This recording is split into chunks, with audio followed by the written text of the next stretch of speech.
Orange and White Nation, it's football time in Tennessee. The countdown to kickoff is on. Get ready for the new season with the WATE 6 on your side sports team. Sponsored by your Greater Knoxville Honda dealers. Let's go, Vol fans.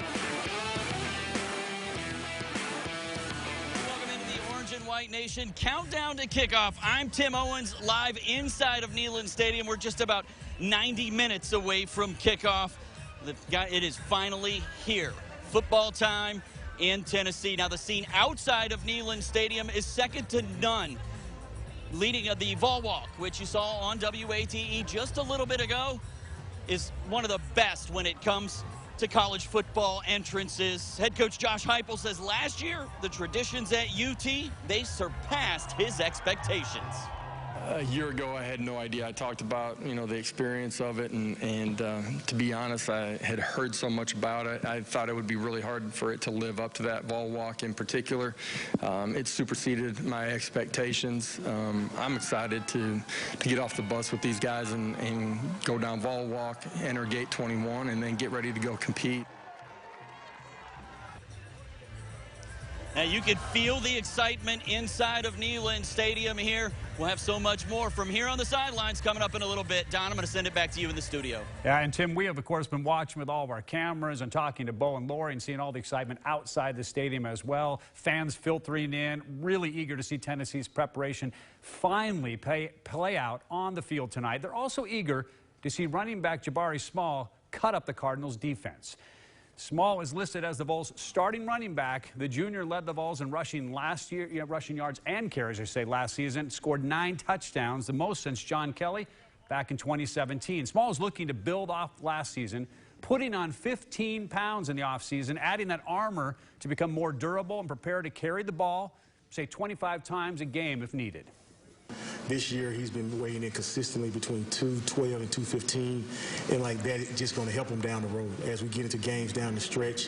Like being able to finish games is what we've been talking about. So the increase in carries should really help him a ton. A lot of protein, a lot of steak, just coming in when I'm not asked to just put in extra work up top, work on my shoulders, you know what I mean? So there's a lot of extra work, but the strength and conditioning staff did a great job. They took a big focus on me this offseason, so it's paid off.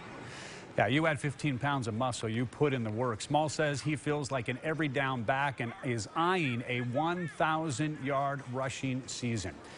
Head coach Josh Heupel mentioned that there was not a thinner team in America last season. The majority of the depth issues came on the defensive side of the ball. Those defensive depth issues are fixing themselves in 2022.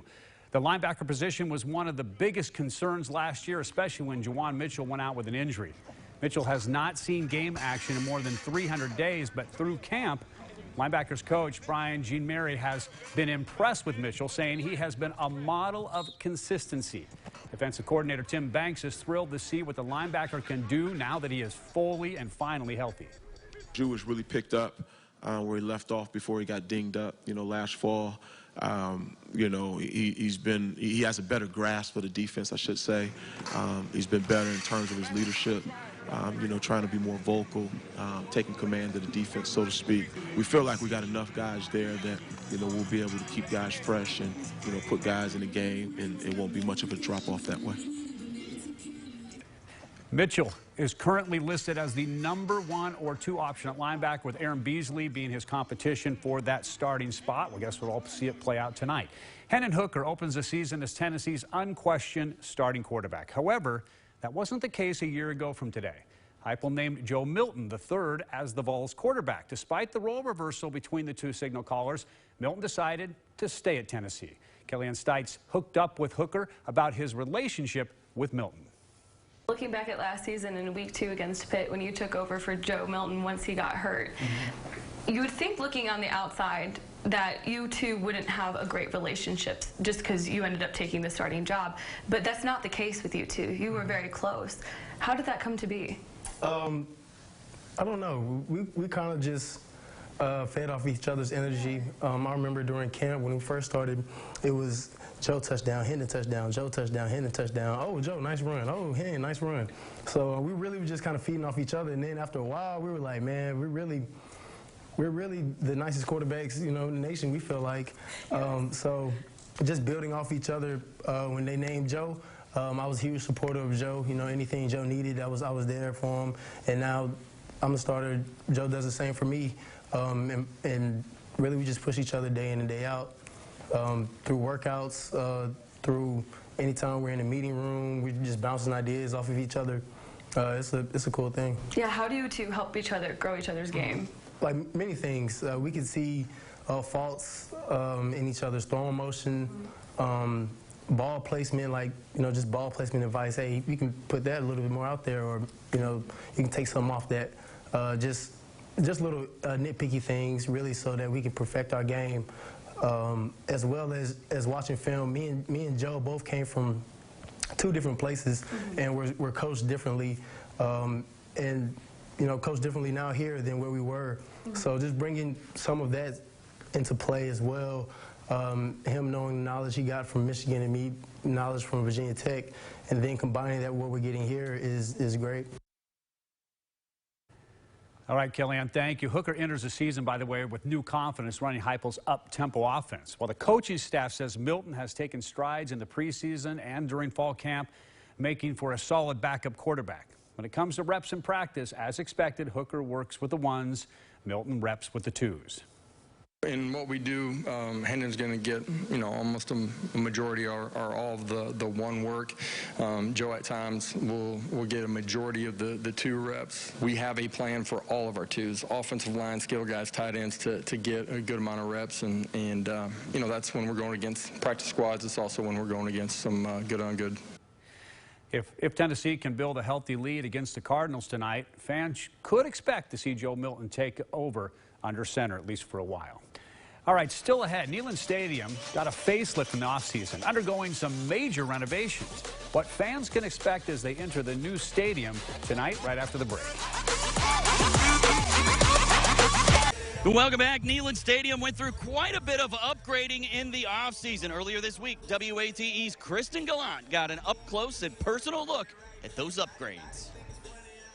When fans walk into Neyland Stadium, there are going to be changes that they're going to notice immediately, like the new video board behind me that's on the north side of the stadium. Other renovations aren't going to be as noticeable, but all are here to make the fan experience more enjoyable. They're 10K, they're the brightest video boards in all of college football. Fans sitting anywhere inside the stadium will be able to see either video screen. Along the top of the south end of the stadium, the Vols letters have been reinstalled. New to the north end is a standing room only social deck. As we talk about honoring our past, it's putting the Vols letters back in Neyland Stadium is certainly extremely important to our administration, to the fan base. But then I think products like this, the upper north social deck that we're standing in, as you can see, it's a modern twist and bringing something that has never been delivered at Neyland Stadium. Seating capacity prior to the renovations was 102,455. The new number is 101,915, so it was important for us to stay above the 100,000. Some of those seats include new chairback seats directly behind Tennessee's sideline. What's underneath here is a 12,000 square foot indoor club space. Areas like this have been added to enhance the fan experience this year, get more fans in the stands, and help pay for added renovations in the future. We've sold over 19,000 new season tickets this year. We want to continue that trend to get us back to our peak levels back in 2009 and 10. There are a lot more upgrades in the works. Renovations here at Neyland won't be completely done until 2026, but obviously there are a lot of things fans will be able to enjoy this season. Reporting in Neyland, Kristen Gallant, WATE 6 on your side. Thanks, Kristen. That new video board looks absolutely amazing, and it just kind of has a little bit of a newer feel inside of Neyland Stadium without losing those traditional touches that Vol fans love. Now, coming up after the break, I'm touching base with the Sports Source's John Pennington. He tells us why he thinks Hendon Hooker could be in New York for the Heisman ceremonies. That's coming up next. Welcome back to the Orange and White Nation kickoff special. Jalen Hyatt, wide receiver Jalen Hyatt, has been one of the storylines through fall camp in the spring. And I'm joined now by his father, Jamie Hyatt. Now, Jamie, Jalen seems a lot different going into this season. Physically, he looks stronger. His mindset is different. He seems more mature. Have you noticed a bit of a change in your son? Yeah, absolutely. I think I'd say about halfway through last year, he had a bit of an awakening. And some tough conversations from me, from his mom that needed to be had, some things he needed to hear. He didn't want to hear them, but he needed to hear them. And I think that's when we saw that change, is throughout the middle of last year. And then in January, it was a different guy. I mean, an absolutely different guy. What was your message to him heading into the season opener? So my message was this, you were disappointed in last year, you were dissatisfied with last year. So let's take a look at that. Why did that happen, right? And so, one of them is, I had to tell him, look, the world doesn't revolve around Jalen Hyatt, right? It doesn't revolve around Jalen Hyatt. And furthermore was, last year when you were disappointed and you lost some self-confidence, were you doing everything you could have done? Everything. And if the answer is no, then that's where we need to start. And so, I think the message for this year is you're going out there and putting in work, but are you putting in first round work? And there's a difference, right? And so he really took that to heart. And he's just extremely proud of kind of his focus and everything he's done this year. I have to say, you sounded just like a coach there, and you actually coached him in basketball. Your wife coached him in track. How is it now seeing him from the stands? Do you ever have that coach hat still kind of on, or take a step back, you're like, okay, I'm dad? Yeah, absolutely. So, especially, so it was good to to coach him throughout his earlier years, but once he got up into high school, once he really started getting recruited, that's when I thought it's more important that we take a step back and I be dad, because he has enough coaches in his life. Now he needs dad. And so now that I can sit back and kind of when he comes home, I'm not just another coach that's going to get on him. And so, but it's great to sit back and see how he's grown throughout these years. Thank you so much for joining me. You're welcome. And Don, I'm going to send it back to you in the studio. All right, Kellyanne, thank you. It all starts again tonight against the Ball State Cardinals. By the way, this is the first time in history that these two teams have actually met on the field. The Cardinals have had a chance to actually make a bowl game 3 straight seasons for the first time in school history. Ball State is a young squad, 83 of its players classified as underclassmen. The head coach there, Mike New, says that the players that experienced the trip to Penn State last year will have an idea of what they're getting into tonight in Tennessee at Neyland. He added that the team has been pumping noise into practice to try to prepare for the crowd at the Neyland Stadium there. The head coach has been scouting Josh Heupel's offense as well, specifically starting quarterback Hendon Hooker. It's tough to slow him down when a guy can throw it like that, and he's got that kind of size and athletic ability, can hurt you with his legs as well. That's a challenge, and so we work a ton around here on tackling, on open field tackling. Obviously we know that he's a threat when he pulls the ball down or on a designed run. So that's just part of the challenge when you play a quarterback that's truly a dual threat guy like that. Yeah, the head coach also mentioning, in addition to the size, if you didn't know, Ball State, by the way, has played an SEC opponent 10 times, has never come away with a victory. All right, let's send it back out to Neyland Stadium, inside Neyland Stadium with Tim Owens. Tim. Thanks, Don. The Sports Source has been on WATE for over 20 years. And John Pennington has been someone that Vol fans have known to trust. Well, I had a chance to catch up with him about expectations for this Tennessee football season. Take a listen. What are your expectations for this team this year? I think they will be improved. I talked to somebody the other day who came up to me at a pharmacy and said, how do you think they'll do? And before I could get my answer out, this is how it works. They told me what they thought. And it was 9-3, and they listed the 3 teams that they thought they would lose to. And they said, I don't see anybody else that can beat them. And I just thought, this is the Southeastern Conference. I mean, Alabama gets upset by an Ole Miss or a Texas A&M. Teams get upset. So the idea that Tennessee is going to take a step forward, I fully believe that. But jumping to 10 wins or 9 wins seems like a stretch. A 2-win jump seems big to me. So I'm thinking 8-4. I do think they'll take a step forward. I think they can, you look at LSU, Florida, South Carolina, Kentucky. Well, you always find a way to lose to Florida. Kentucky always finds a way to lose to you. South Carolina's kind of an even program with you. You beat them on the field last year, but traditionally the last 7, 8 years, those have been tight games. LSU on the road, Brian Kelly there, that's a question mark. So I think this team's going to get better. I love what the offense has. You brought up the offense, and I do think they're going to score a ton of points. Yes. Would that be enough? Is there a world where you could see Hendon Hooker in New York and hoisting up that Heisman Trophy? I could see him in New York because they'll take 4 or 5 guys. I think you can have a terrific year and make it there. In terms of winning it, here's the problem. Let's say, I think most realistic fans think you're going to lose to Alabama and Georgia. For him to win the Heisman, if you lose to Alabama and Georgia, he's still going to have to put up big numbers. It can't be one of those where people, those Heisman candidates, people are looking for reasons to take you off the list. Right.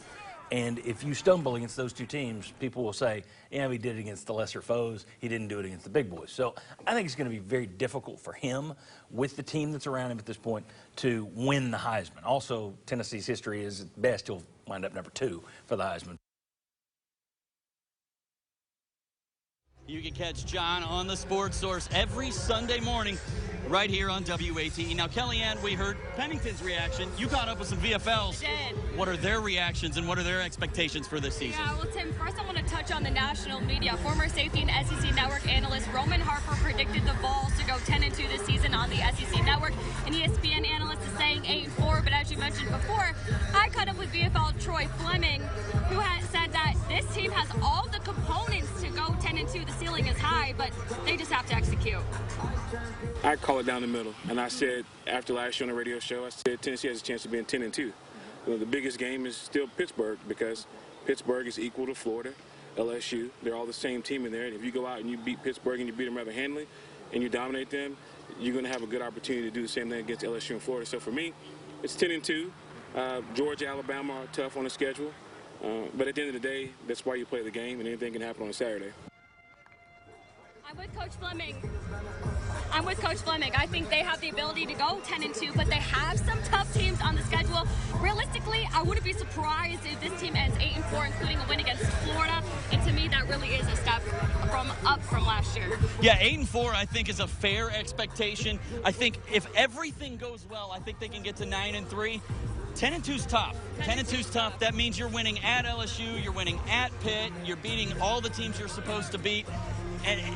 And that's a tough ask. That is a tough ask. Now, I want to switch gears a little bit here. I want to look at the depth chart and some player battles that have been going on through camp. Now, the depth chart was released earlier this week. There were a lot of oars listed, including a key position at wide receiver. There's a lot of unproven talent in that room, aside from Cedric Tillman, but Jalen Hyatt is listing as the starting slot receiver. He's been the big talk of camp as he's poised to have a breakout season. As for who will line up opposite of Tillman on the outside, Brew McCoy or Walker Merrill. Heupel said on Vols calls, expect to see McCoy all over the field tonight, and I would expect him to start. There's also a position battle at left tackle between Gerald Mincy and Jeremiah Crawford. No one has to run out the tunnel first, but from the way the coaches talk, both are going to see a lot of action tonight. Well, we've got so much more coming up here on the Orange and White Nation. Countdown to kickoff. We'll be right back. We're just over 60 minutes to kickoff here inside of Neyland Stadium. The fans are starting to file in. The players, they're getting their warm-ups in here before the game as football time in Tennessee is here. Keep it locked here to WATE as we have so much more to come both before and after tonight's game. Thanks for watching.